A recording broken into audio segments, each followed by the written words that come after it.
Este temazo del grupo italiano Banda Bassotti, Luna Rossa, es uno de los favoritos de nuestro invitado, Miquel Ramos. Él es el autor de Antifascistas, publicado por Capitán Swing, un libro que documenta la lucha contra la ultraderecha en España desde los años 90. Miquel Ramos es escritor, colabora en prensa y televisión, ha participado, por ejemplo, en libros colectivos como Gender and Far Right Politics in Europe y más, y coordinador además también del informe de los neocon a los neonazis, la derecha radical en el Estado español, y además también tiene muchas otras actividades. Buenas noches, Miquel, ¿cómo estás? Hola, buenas noches, un placer estar aquí. Pues lo mismo digo, que vengas, y sobre todo te tengo que decir, ¿no?, que este libro es una especie de, ¿no?, de informe, ¿no?, de recopilación de todas las cosas que han ido pasando en la lucha antifascista desde los 90 aquí, aunque también tiene ramificaciones como por ejemplo esta canción, ¿no? que es anterior, ¿no? Porque, o sea, ¿qué es lo que esta canción es una de tus favoritas y cuentas en el libro que no sabías hasta que te enteraste un poquito que esto pertenece a una matanza que hubo en Milán en el año 69 y por casualidad, bueno, por casualidad no, porque no hay casualidades, pero uno de los autores de esa matanza fascista, Stefano de la Chiae, perdón, estaba en esa matanza, ¿no? Y este tipo vivió en España. Efectivamente, el libro es un conjunto de historias que he ido recogiendo a partir también de testimonios de que vivieron aquellos años, de crónicas periodísticas, sí. Y además explica lo que fue la España de justo después de morir Franco, ¿no? Que parecía que el fascismo había muerto con el dictador y se había enterrado, y sin embargo el fascismo permaneció no solo en las calles, sino incluso en las propias instituciones del Estado, ¿no? Como demuestra pues todo lo que hubo de bandas parapoliciales, el terrorismo de Estado, etcétera, pero luego además, ¿no?, pues muchos episodios que mucha gente joven hoy pues no conocía, ¿no? Entonces sí. Yo he querido un poco pues hacer un poco de crónica, también es muy periodístico el libro, un poco de crónica periodística de aquellos años, pero también contar con muchos de los protagonistas y muchas de las protagonistas de toda aquella época. Hablas con muchos, por ejemplo, sí. Xavier Binadé, por ejemplo, sí. Este antifascista madrileño, eso me da el nombre, que tiene 50 y pico años y que todavía sigue en la lucha. ¿Cómo se llama? Es un seudónimo. Es un seudónimo, perfecto. Ahí lo dejamos. Perfecto. No todos los que salen con seudónimo. Algunas personas han dado su nombre real, pero muchas otras personas, fíjate, incluso gente que estuvo a finales de los 80, principios de los 90, pues todavía está un poco pues con ese miedo en el cuerpo, ¿no? A pesar de todo, porque lo que vivió fue muy duro, la verdad. Tú dices también al principio del libro que es casi una cuestión personal, porque tú viviste muy de cerca el asesinato de Guillem Agulló, ¿no? Tú eras muy jovencito, tenías 14 años y el profesor Enric, ¿no? Os lo dijo y os quedasteis flipados, ¿no? Sí, porque además una de las personas que acompañaba a Guillem era una compañera de clase, es decir, una chica muy joven que era menor de edad en ese momento y presenció cómo mataban a un chaval de 18 años que era Guillem, ¿no? Y claro, para la gente de nuestra generación, de nuestra edad, 14, 15 años que empezábamos ya a salir, ¿no? Pues Valencia, principios de los 90, que ya teníamos así pues nuestras pintas así medio punkis y tal, pues claro, esto fue pues, un aviso, ¿no? De decir, oye, que te puede tocar a ti, eso en cualquier momento. Y claro, esto marca. Y yo creo que, sobre todo en Valencia, ¿no?, que es los que vivimos aquella época y tal, pues estamos muy marcados por lo que fue, Guillem, no solo por el asesinato, sino por cómo se desarrolló después todo el caso, ¿no?, a nivel judicial, ¿no? Ya. Bueno, porque es que en la judicatura precisamente es donde la vamos a llamar transición no terminó de completarse realmente casi nunca, ¿no? No, directamente no hubo transición, ni ahí ni en muchos otros sitios. Bien, pero entiendes lo que quiero decir, ¿no? Que ni siquiera hubo un cambio de nombres ni de personas, ¿no? O sea, yo recuerdo en los 90, también te voy a hablar de una cuestión personal, yo recuerdo en los 90 leer la biografía que hizo de Franco Paul Preston, que salió en el año 92 o así. Ya tenía un poquito más de edad que tú. Y me acuerdo que el final de esa biografía, que fue muy polémica en ese momento, ¿sabes? Ya que ya estás demostrando que había aquí alguna cosilla un poco rara, ¿no? Porque no se metían, o sea, decía las cosas como son, ¿no? Pero bueno, obviando eso, el final era que él decía que en el 20N pues cada vez se reúnen cada vez menos gente, que esto irá desapareciendo y tal y cual. Y era la sensación que se tenía en los 90, ¿no? Que esto, bueno, eran 2 o 3 exaltados y tal, y no sé qué, y que en realidad lo que estaba pasando es que se estaban rearmando, en cierto modo, ¿no? Claro, hay una ruptura generacional. Digamos que hay una serie de personas de una generación que vivió el final de la dictadura y la transición, siendo joven, participando en política, tanto por una parte y por otra, pero entra en escena otra nueva generación que no ha vivido nada de esto, sino los coletazos, digamos, del franquismo y la transición, que es joven en los 90, es adolescente, y que de alguna manera empieza a participar de lo que se cuece en aquellos años, que ya empieza a parecerse cada vez más a Europa, ¿no? En Europa pues sí que había habido grupos neonazis muy activos, una escena, a lo mejor los skinheads, ¿no? Neonazis, ¿no? Que se popularizaron tanto en aquella época, y también, por otra parte, los primeros partidos de extrema derecha, ¿no? Ya no franquistas al uso, ¿no? Digamos, como Fuerza Nueva, sino otro tipo de disfraz democrático, ¿no? Para los nuevos tiempos, que hasta hoy, vamos, que se acercaban a lo que era el National Front en Inglaterra, el lepenismo en Francia, que eso en realidad es que también respondía a lo mejor a otra realidad distinta. En aquella época el PP o Alianza Popular, o como se llamara, porque fue cambiando el nombre, era un partido que era la casa común de la derecha. En cierto modo estaban guardaditos ahí, ¿no? Literal, el Partido Popular supo juntar a todo el espectro de la derecha y supo contener a esa extrema derecha durante muchos años. Y eso pues realmente impidió que otras formaciones se hicieran, digamos, con ese sector ultraderechista, también por la poca habilidad de estas formaciones, que eran tremendamente cutres, hay que decirlo como son, y había muchas peleas por el liderazgo y tal. Y al final, obviamente, esa extrema derecha que estaba inserta, digamos, dentro del Partido Popular, empezó a despegarse, sobre todo, hace aproximadamente unos 15, 17, 18 años, sobre todo con la llegada de Zapatero, que viene una ola reaccionaria, además con el Tea Party en Estados Unidos, y con una serie de fundaciones. Ahí es cuando nacen, Hazte Oír y todos estos grupúsculos satélites de la extrema derecha, que es cuando empiezan ya a apretarle las tuercas al PP, a hablar de la derechita cobarde y de, oiga, que ustedes gobiernan y no revierten las políticas progresistas, ¿no? de los socialistas, ¿no? Y aquí es cuando empieza a haber ese despegue hasta lo que tenemos hoy. Hasta lo que tenemos hoy, sí, está claro. ¿Tú crees que, leyendo el libro, hay muchos... Bueno, es increíble porque se habla de cosas en Valencia, en Barcelona, en Madrid, el tema del batallón vasco español. La verdad que es un informe, son capítulos cortos, pero vamos, prácticamente no creo que quede ningún aspecto de este fenómeno, llamémoslo, sin tocar, ¿no?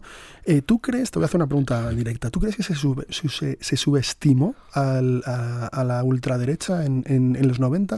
Absolutamente. Pero no solo te digo la sociedad, sino los políticos, la policía incluso, etcétera. Sin ninguna duda, porque se pretendía extender el mantra de que aquí el fascismo había muerto con Franco, y sabían perfectamente que no había muerto con Franco, porque había grupos de extrema derecha participando incluso en las bandas parapoliciales del terrorismo de Estado, que ejecutaron a varias personas, ¿no? Y que sabían que venían de hecho el propio de la CIAE, ¿no? El neofascista italiano del que hablaba, vivió en España tranquilamente, ¿no? Y tenía cuentas pendientes con la justicia italiana. Y luego además como era León de Grell también, León de Grell, un criminal de guerra nazi de las Waffen-SS belgas, murió aquí. Felipe González no lo quiso extraditar, pese a que Bélgica pedía su extradición por crímenes de guerra, y sin embargo fue una anciana judía que vivía aquí en Madrid la que lo llevó a los tribunales y lo venció en los tribunales, ¿no? Y esto también es antifascismo, o sea, que esto rompiendo el tópico del antifascista como el joven encapuchado que sale a la calle. A ver, aquí han participado muchísima gente. Y respondiendo a tu pregunta, evidentemente que se negó que existía este problema. Primera, porque había que mantener ese mantra de que el fascismo murió con Franco. Segunda, porque el fascismo no era un peligro para el statu quo. Efectivamente, para el bipartidismo. No, el fascismo a quien amenazaba era a los colectivos vulnerables. Es decir, ¿a quién mataron en los 90? Pues a Lucrecia Pérez, que era una mujer negra inmigrante, pobre, que vivía en una casa abandonada. Mató a Sonia, que era una transexual que vivía en un parque en Barcelona. Mató a Guillem Agulló, que era un joven antifascista. Mató a Richard, que era un chaval estética punk, es decir, esos muertos pues tampoco tenían esa categoría para el sistema como para preocupar, ¿no? O para que el Estado se pusiera las pilas. Y además también le vino muy bien ese relato de que todo eran cuestiones de violencia urbana, bandas juveniles, tribus urbanas, y bueno, eso hasta la actualidad, ¿no? Se sigue hablando con ese lenguaje, ¿no? Y cuando se empezaron a meter en los clubes, en las aficiones ultras, ¿no? En los clubes de fútbol, ¿no? Que es curioso, mira, se habla del... Yo soy del Atleti, ¿vale? Te lo digo. Y cuando pasó lo de Aitor Zabaleta, que fue, le recuerdo a la audiencia si no se acuerda, fue un chico que vino a ver un partido contra la Real Sociedad, del Atleti contra la Real Sociedad, el Calderón, y bueno, pues un grupúsculo del Frente Atlético, el grupo Bastión, los rodearon, le metieron un cuchillazo y lo mataron. Curiosamente, esto es una cosa que no se dice mucho, 2 o 3 meses antes, el que era líder del Frente Atlético dimitió y le dijo a Gil: se nos están metiendo gente muy rara y me quiero ir porque esto no va por buen camino. Y no hizo bueno, iba a decir otra cosa, no hizo ni caso a nadie. No, o sea, en cierto modo estamos hablando de eso, ¿no? Había un peligro real, pero a nadie le importaba. Claro, porque tú piensas también que los clubs, hasta hace bien poco, y todavía algunos incluso, sí, se sentían relativamente cómodos teniendo una afición que era capaz, pues, de agitar todo el estadio, ¿no? De animar, de viajar, etcétera. Entonces, hay mucha connivencia durante muchos años de los clubs con los grupos ultras. Incluso tienen sus cuartitos donde guardan sus cosas, sí, tienen entradas gratis, sí, con las cuales luego se hace negocio, etcétera. Quiero decir, todo ese entramado que ha habido en el fútbol durante años, ¿no? Pues era algo vox populi, que se sabía perfectamente. Lo que pasa es que han tenido que pasar, pues, crímenes como el de Aitor Zabaleta, como más recientemente, no lo olvidemos, Jimmy, que el caso se ha archivado, es decir, que hay vídeos de gente asesinando a este seguidor del Depor, lanzándolo al río después de hacerles una emboscada aquí en el Manzanares, y están en la calle. Sí, sí. Bueno, y los que no sabemos, que eso también lo dices en el libro, ¿no? Hablando de un amigo, qué tal, los que no sabemos, porque claro, esto son cosas que pasaron relativamente cerca de los estadios. Mira, fíjate, fíjate que... Vamos, que yo he salido corriendo muchas veces. Sí, a mí no me ha pasado nada, pero me podía haber pasado perfectamente. Fíjate que documentándome sobre todo este periodo de los 90, yo he sido muy, digamos, desde, lo cuento en el libro, yo empecé a recortar, ¿no? Recortes de prensa desde bien joven, ¿no? Pues sobre todo lo que tiene que ver con movimientos sociales y en concreto sobre extrema derecha, antifascismo. Yo empiezo a rebuscar en mis archivos y me encuentro de casualidad algo que no recuerdo haber visto antes, ¿no? Pero que lo tenía allí. Y es que justo un mes después del asesinato de Guillem Agulló en Valencia, en abril del 93, son detenidos 3 neonazis en Valencia por quemar vivo a una persona sin hogar, que dormía en un coche. Es decir, no era así.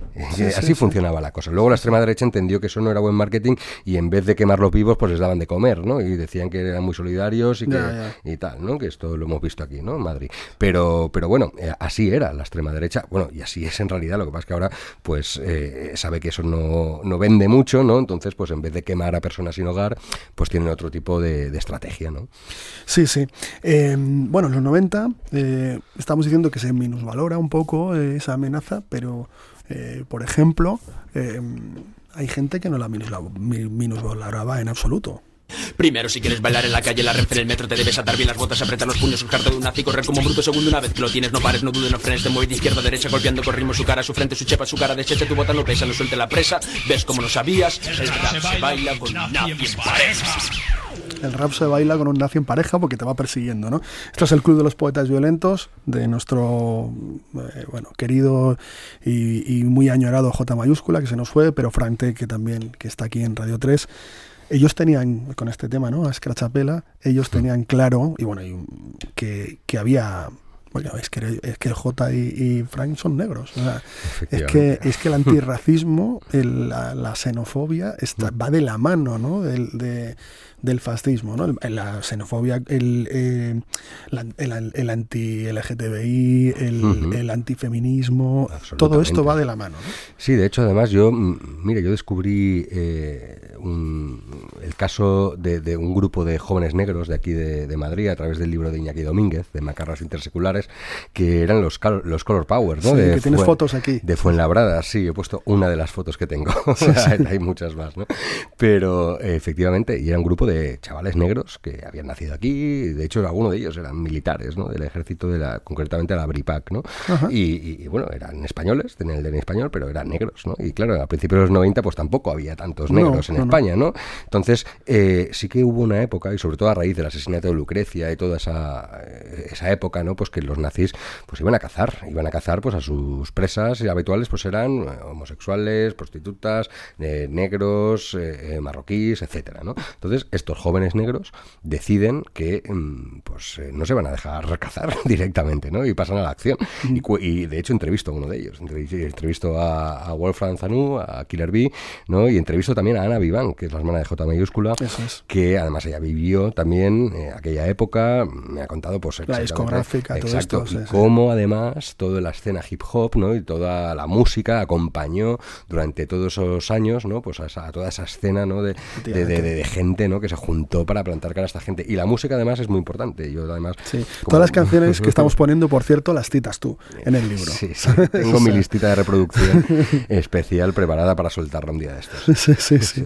Bueno, vamos a poner también un poquito otra canción porque vamos a hablar de los skinheads y de los skinreds.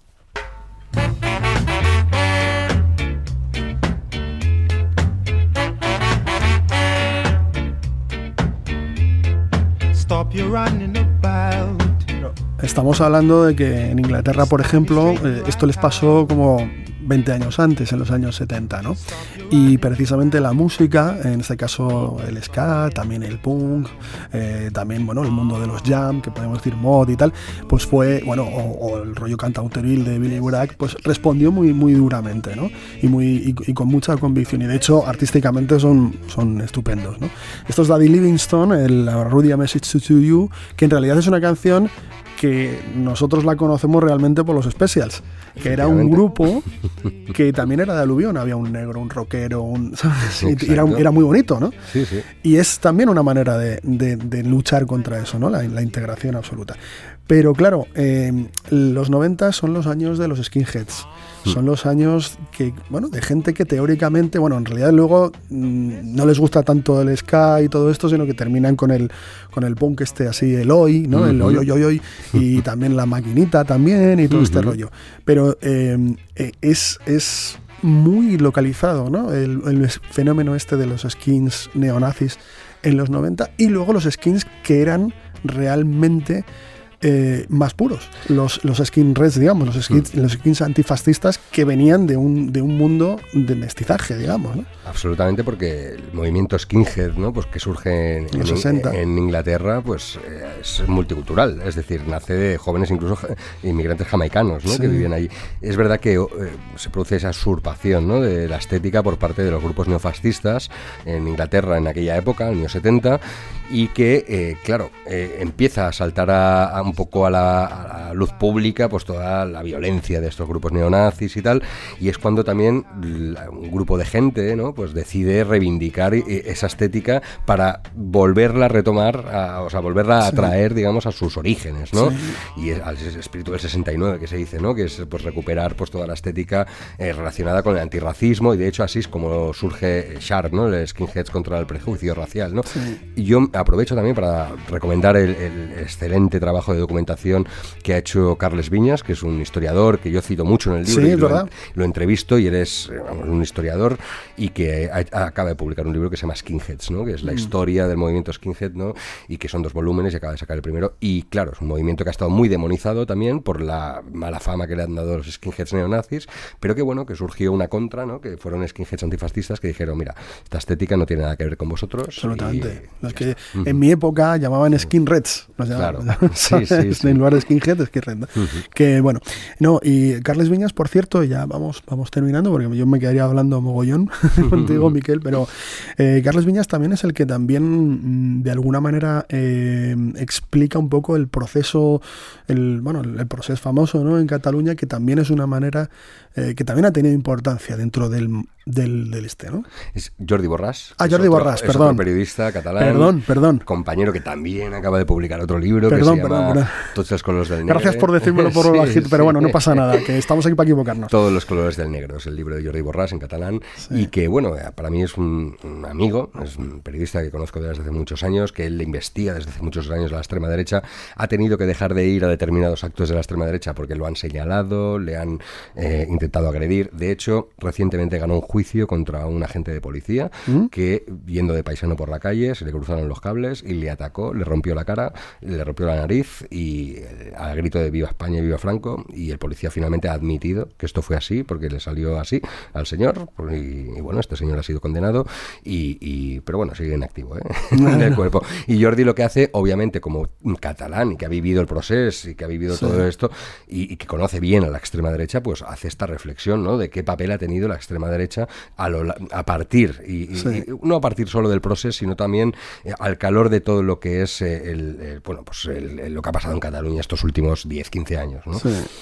Sí, bueno, porque aparte tiene muchas, que como todo tiene muchas lecturas, es muy complejo, ¿no? Esta plataforma por Cataluña, pero también están los neonazis que buscan, digamos, la identidad española y de alguna manera también pues la confrontan con la identidad catalana, etcétera, etcétera, ¿no? O sea, es un fenómeno muy complejo y muy interesante, por cierto, ¿no? Claro. Que en realidad nunca se ha analizado, o por lo menos desde aquí, ¿no? Desde el centro, no se ha analizado en esa clave, muy claramente, ¿no? Yo creo que se conoce poco, hay demasiado prejuicio respecto a lo que no es, digamos, el relato oficial, ¿no?, del Estado, y además muy centralizado, ¿no?, también aquí. Yo como valenciano, pues que paso mucho tiempo en Madrid, pues también doy fe, ¿no?, de que se conoce poco lo que pasa en la periferia, ¿no? Y es verdad que en Cataluña, a ver, el anticatalanismo y la catalanofobia, pues ha sido un rasgo muy común de las extremas derechas a lo largo de los años, ¿no?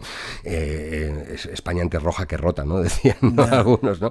Pero bueno, también es verdad que Cataluña también, pues es un país absolutamente normal también, donde también hay elementos reaccionarios, donde también hay un nacionalismo a veces pues que tiene determinados tintes. Lo que pasa es que eso hay que explicarlo, hay que explicar las proporciones, hay que explicar qué actores juegan en cada terreno, y yo creo que aquí, vamos, tanto Jordi como yo, como las personas que conocemos de cerca todo el tema catalán, pues hemos sido muy honestos, ¿no? Y hemos puesto todas las cartas sobre la mesa, ¿no?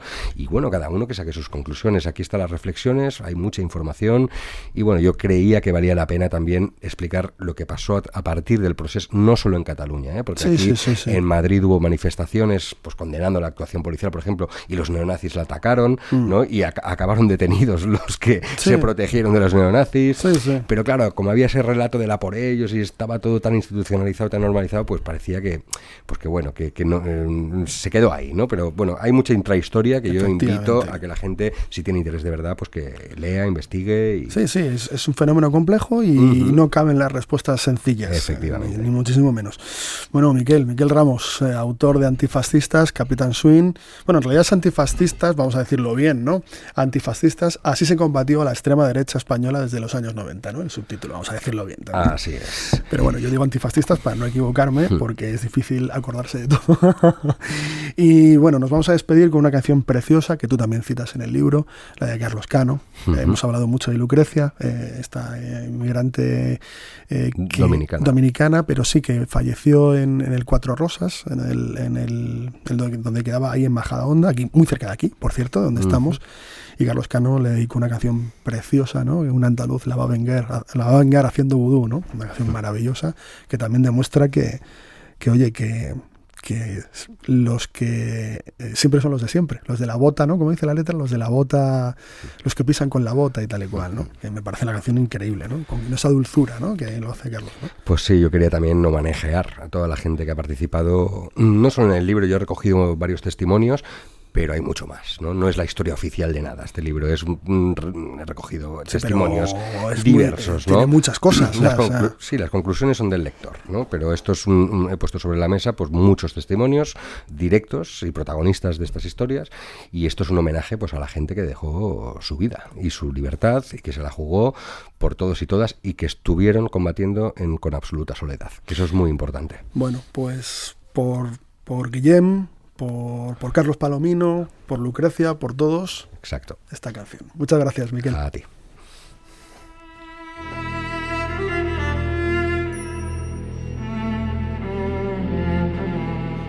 te quiero escribir una carta de amor que llegue a tu país en semilla de flor, que atraviese la noche, océano y tormenta, luego como un lucero deje un sueño en tu puerta. Yo te quiero cantar y pedirte perdón por tu muerte, Lucrecia, por esta canción que comprenda la luna, el ron y la palmera, que en tu isla canela solo come el tiburón. Hay 4 rosas de fuego ardiendo salieron y todo acabó. Hay 4 rosas dejaron la flor de un disparo en tu corazón. Pobre Lucrecia, tan pobre y negra, te vengará un andaluz a la luz de la luna cantando el vudú. Merecumbe, merecumbe, un alacrán por la pared. Merecumbe, merecumba, por la pared va un alacrán y el corazón con su aguijón te comerá. Merecumbe, merecumbe, merecumba.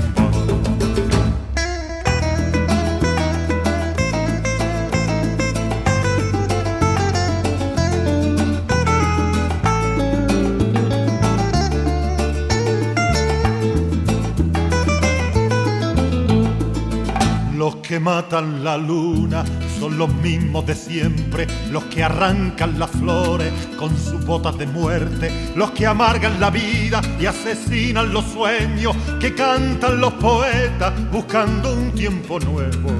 No gozan del amor, ni tocan los tambores, ni cantan el bolero, ni pintan corazones en los árboles verdes, ni en las playas de arena, ni bailan el merengue pa' allá afuera su pena. Hay una calle sin salida, una mirada asesina, y allí sola la dejaron. Ay, aquí negro no queremos, negro muerto, negro bueno, negro vivo, negro malo. Suenen los cueros, con rabia suenen los cueros. Venga, compadre, esa rumba, que al blanco vuelve tarumba y al negro pone rumbero. Merecumbe, merecumbe, un alacrán por la pared. Merecumbe, merecumba, por la pared va un alacrán y el corazón con su aguijón te comerá. Merecumbe, merecumbe, merecumba. Merecumbe, merecumbe, un alacrán por la pared. Merecumbe, merecumba, por la pared va un alacrán y el corazón con su aguijón te comerá.